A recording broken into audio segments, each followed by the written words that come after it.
सबसे पहले हमने करना है कि हमने ये जो डीएनए का हेलिक्स है उसकी हमने लेंथ कैसे कैलकुलेट करनी है। तो उसके लिए हमारे पास एक फॉर्मूला होता है। अगर हमने डीएनए ह्यूमन सेल का उस ह्यूमन सेल के डीएनए हेलिक्स की लेंथ कैलकुलेट करनी है तो उसका फॉर्मूला होता है total number of base pair वी ह्यूमन सेल में जो डीएनए हेलिक्स है उसमें कितने total number of base pair है। ठीक है, ये जो नाइट्रोजन बेसिस होते हैं ना, 1 2 3 ऐसे कितने सारे बेस पेयर्स होते हैं। इसमें कितने total number of base pair है into distance between base pair. अब ये देखो कि जो डिस्टेंस बिटवीन बेस पेयर है, लाइक एक ये बेस पेयर है और एक इसके ऊपर एक बेस पेयर है, इन दोनों के बीच में जो डिस्टेंस है, डिस्टेंस बिटवीन बेस पेयर कितना होता है 0.34 nanometre. Distance between two base pair कितना होता है 0.34 नैनोमीटर। इन दोनों के बीच में, इन बेस पेयर्स के बीच में इतना डिस्टेंस है।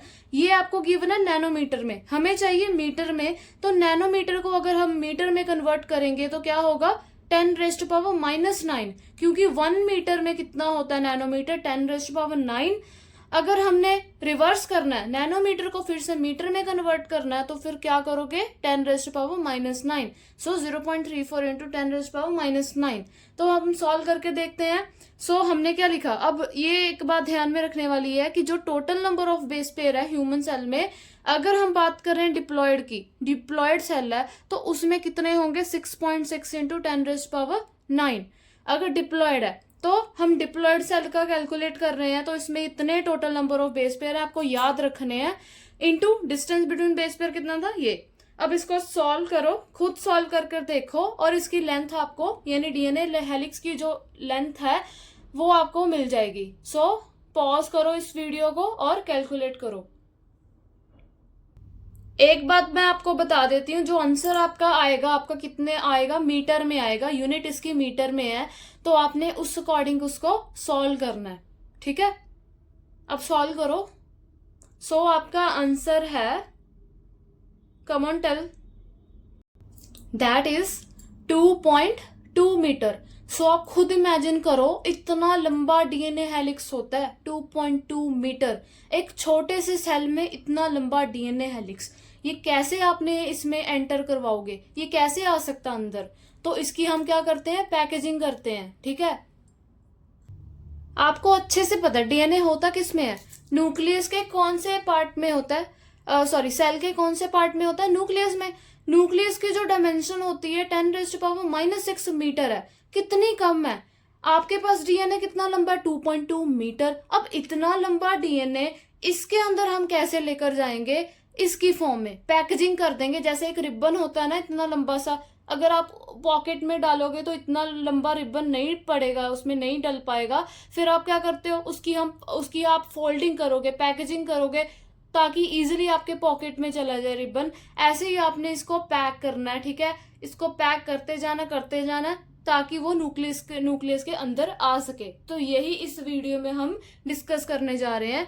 हम नेक्स्ट टॉपिक करते हैं, packaging of DNA in prokaryotes. उससे पहले मैं आपको एक बार प्रोकैरियोट्स और यूकैरियोट्स के बीच में एक डिफरेंस बता देती हूँ।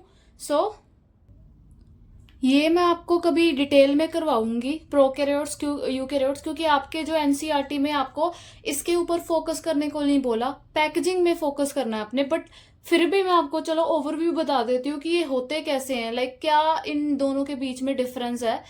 प्रोकैरियोट्स में क्या होता है कि जो डीएनए है, डीएनए होते तो दोनों में है, न्यूक्लियस में होते हैं, बट एक डिफरेंस है कि जो प्रोकैरियोट्स में जो डीएनए है उसमें जो न्यूक्लियस है वेल डिफाइंड नहीं होता, बल्कि जो डीएनए होता है न्यूक्लियोइड में होता है। There is no well defined nucleus, कोई अच्छे सा ऑर्गेनाइज्ड न्यूक्लियस नहीं है। इसमें देखो एक प्रॉपर वेल डिफाइंड न्यूक्लियस है, इसकी मेम्ब्रेन्स है, अंदर क्रोमेटिन थ्रेड्स है, न्यूक्लियोलस है, एक proper well defined well organised nucleus है। एक तो डिफरेंस ये हो गया, क्योंकि डीएनए एक तो वेल डिफाइंड न्यूक्लियस में है, डीएनए नॉट वेल डिफाइंड मतलब न्यूक्लियोइड में है।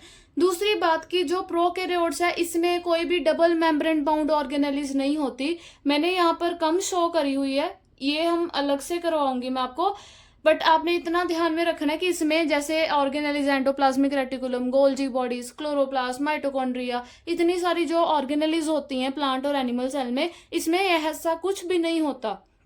बल्कि इसमें होता है, जैसे आप ये देखो, ये माइटोकॉन्ड्रिया है, गोल्जी बॉडी है, endoplasmic reticulum, smooth rough endoplasmic reticulum, मतलब कि ऐसे बहुत सारे ऑर्गेनेलिस इसमें होते हैं, डबल मेम्ब्रेन बाउंड ऑर्गेनेलिस। ठीक है, तो ये क्या था आपका, इस इन दोनों का एक मेजर डिफरेंस था।